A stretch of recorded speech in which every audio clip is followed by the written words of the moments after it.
वक्फ कानूनों के खिलाफ दायर की गई याचिकाओं पर आज आखिरकार सुप्रीम कोर्ट ने अंतरिम आदेश दे दिया।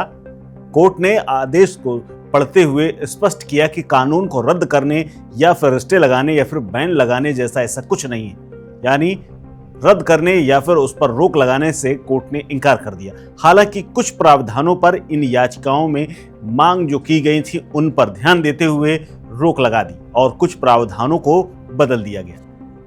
सरकार को इस कानून में बदलाव की जरूरत क्यों पड़ी, नए कानून के किन प्रावधानों का विरोध हो रहा था और कोर्ट ने किन प्रावधानों पर बदलाव किया और इस मामले में आगे क्या होगा, इन सारी चीजों के लिए बने रहिए मेरे साथ। आप देख रहे हैं वन इंडिया और मैं हूं आपके साथ कुलदीप द्विवेदी। दरअसल वक्फ बोर्ड कानून में संशोधन का उद्देश्य केंद्रीय पोर्टल और डेटाबेस के माध्यम से वक्फ के पंजीकरण के तरीकों को सुव्यवस्थित करने की एक कोशिश थी, जिसके तहत केंद्र सरकार ने इसमें संशोधन किया था। नए कानून के मुताबिक किसी भी संपत्ति को वक्फ संपत्ति के रूप में दर्ज करने से पहले सभी संबंधित दस्तावेज और उचित नोटिस के साथ ही राजस्व कानूनों के अनुसार इस पर कार्रवाई हो।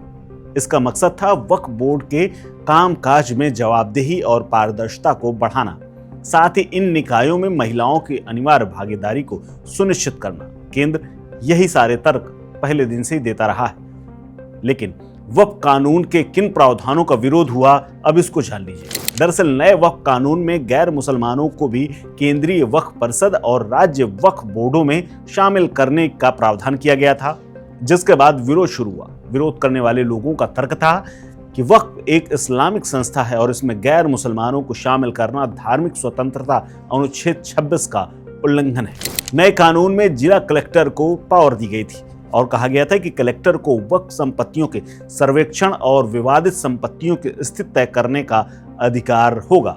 मुस्लिम समुदाय का मानना है कि ये वक्फ बोर्डों की स्वायत्तता पर सरकारी हस्तक्षेप होगा। वे आशंका जताते हैं कि कलेक्टर की शक्तियां संपत्तियों को गलत तरीके से गैर वक्फ घोषित करने के लिए इस्तेमाल की जा सकती है। नए कानून में सभी वक्फ संपत्तियों का पंजीकरण और डिजिटल रिकॉर्ड बनाना जरूरी है। विरोध करने वाले समूहों का कहना है कि ये प्रक्रिया छोटे और अनौपचारिक वक्फ जैसे मस्जिदों और कब्रिस्तानों के लिए बोझिल है और इससे संपत्तियों को सरकारी नियंत्रण में लेने का खतरा है, यानी सरकारी कब्जा हो सकता है। इसके अलावा नए कानून में मुसलमान वक्फ अधिनियम को रद्द कर दिया गया है।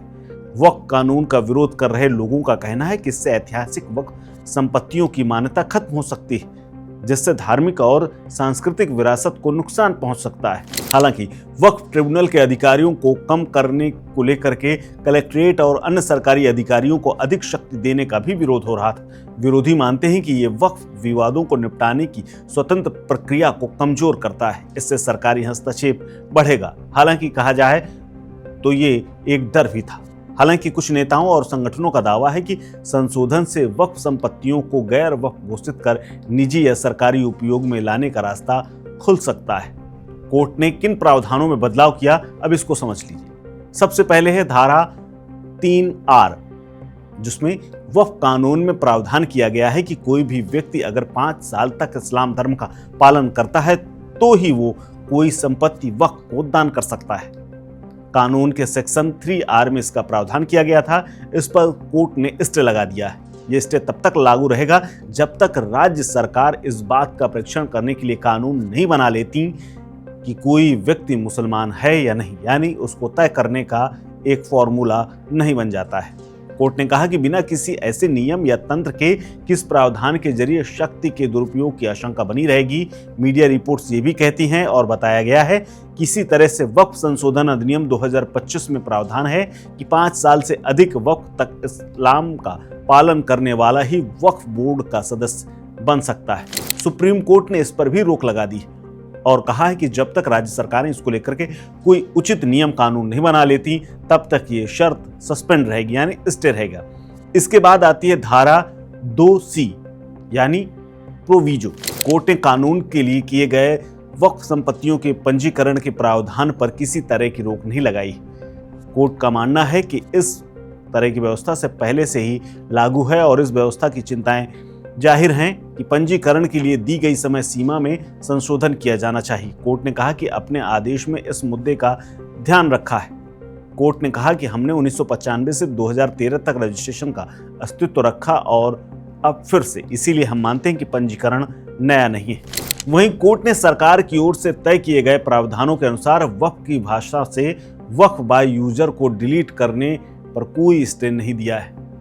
पहले के कानून में वक्फ बाय यूजर का प्रावधान किया गया था, यानी किसी संपत्ति पर अगर वक्फ का कब्जा लंबे समय से हो तो वो संपत्ति वक्फ की मानी जाएगी, भले ही बोर्ड के पास उस संपत्ति के कागजात हों या ना हो।